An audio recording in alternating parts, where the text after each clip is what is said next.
السلام عليكم ورحمة الله وبركاته. صباحكم ورد رجالة، أخباركم إيه؟ أتمنى يا رب كلكم بخير وأفضل حال. فيديو جديد على قناة أخوكم أحمد مصر. النهاردة رجالة إن شاء الله هنتكلموا عن الحمام الدشار. أنا عملت فيديوهات قبل كده عن الحمام الدشار، بس في موضوع ما اتكلمتش فيه عن الحمام الدشار. في ناس بتغوى الحمام الدشار، تمام؟ أنا ما عنديش مشكلة معاهم.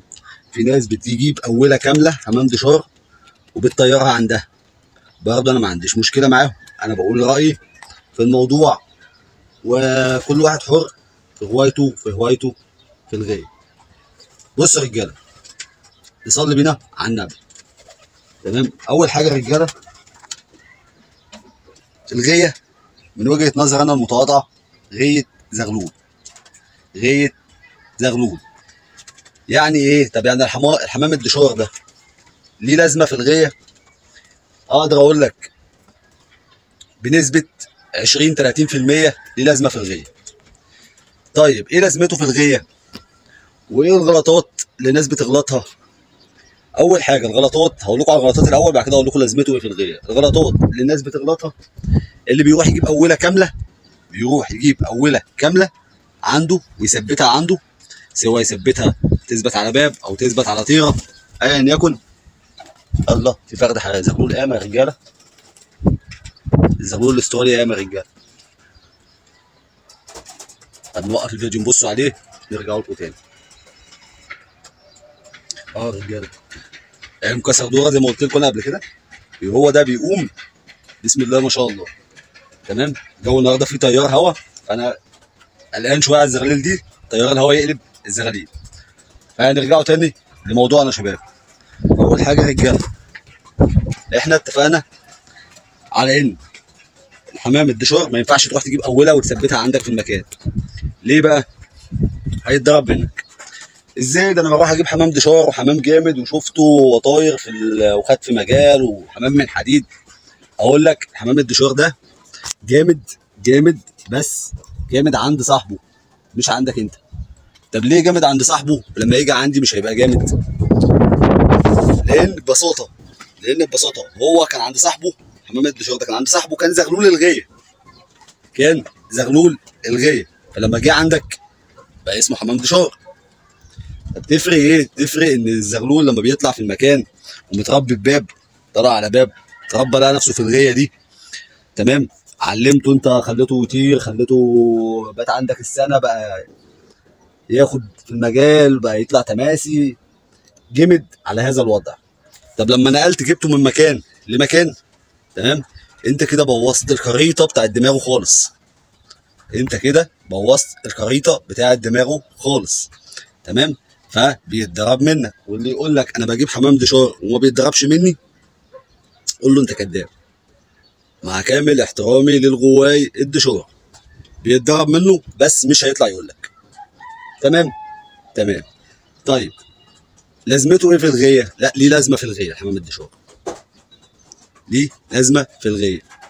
اول حاجه، لو عندك انت عامل دفعه زغاليل وشببت وكبرت عندك، بس الزغاليل رابطه، الله يلا الدنيا النهارده ربنا يستر، افشخ فين او جه سكروته. تمام؟ رابطه عندك فوق دماغك، عماله فوق دماغك، ور، لا بتروح كده ولا بتروح كده، ورابطه عندك فوق دماغك. طب هنا بقى يجي لازمه حمام الدشار. انت عايز الزغاليل دي او الشبابات دي او حمام الغيه بتاعك او زغلول الغيه بتاعك بعد ما كبر عايزه يبتدي ياخد مشاوير. تمام؟ هنا لازمه حمام الدشار. ليه بقى؟ لان حمام الدشار لما بتجيبه ما بيبقاش حابب ان هو يقعد عندك، بيبقى عايز يروح. فبيعمل ايه؟ بيضطر يروح يحسس، ياخد مشاوير. فبالتالي ايه اللي بيحصل؟ بياخد الحمام بتاعك معاه في المشاوير اللي هو بياخدها. بسيطه كده. طب ايه تاني؟ طب لو الحمام عندك انت اصلا بياخد مشاوير بس بياخد اتجاه، فانت عايزه ياخد اتجاه تاني، تمام؟ بطبيعه حمام الدشار عايز يروح. ايه اللي بيحصل؟ بياخد الاتجاه ده، ومره بياخد الاتجاه ده، بيفتش على مكانه، فبالتالي بيغير اتجاهات الحمام بتاعك. تمام. انا مش شايف ميزه تانية في الحمام الدشار غير تقريبا اللي انا قلت لكم عليه ده. تمام. اما من ناحيه حمام الدشار جامد، فالاجابه لا. جامد عند صاحبه الاجابه اه. جامد عندي انا بعد ما جبته الاجابه لا. تمام يا رجاله. الفيديو ده ممكن ناس تزعل، اللي عايز يزعل يزعل واللي عايز يفرح يفرح. تمام يا رجاله. انا ما عنديش مشكله مع اي حد والله العظيم، والفيديو ده انا ما اقصد بيه اي حد، انا بقول رايي الشخصي. تمام. متواضع اللي ممكن يكون ملوش قيمه. تمام يا رجاله. ده حمام الدشار، وده عوزته في الغيه ولازمته في الغيه، وانا ما افضلش حمام الدشار عموما. انا نادرا نادرا لما بجيب حمام دشار عندي، وعايز اقول لكم ايه، بجيبه للطوارئ للضروره. تمام. بس انت كراوي بزغلول الغايه تقدر تعمل بيه اي حاجه، تقدر تعمل بيه اي حاجه، وصدقني مفيش اجمد ولا احسن من زغلول الغايه.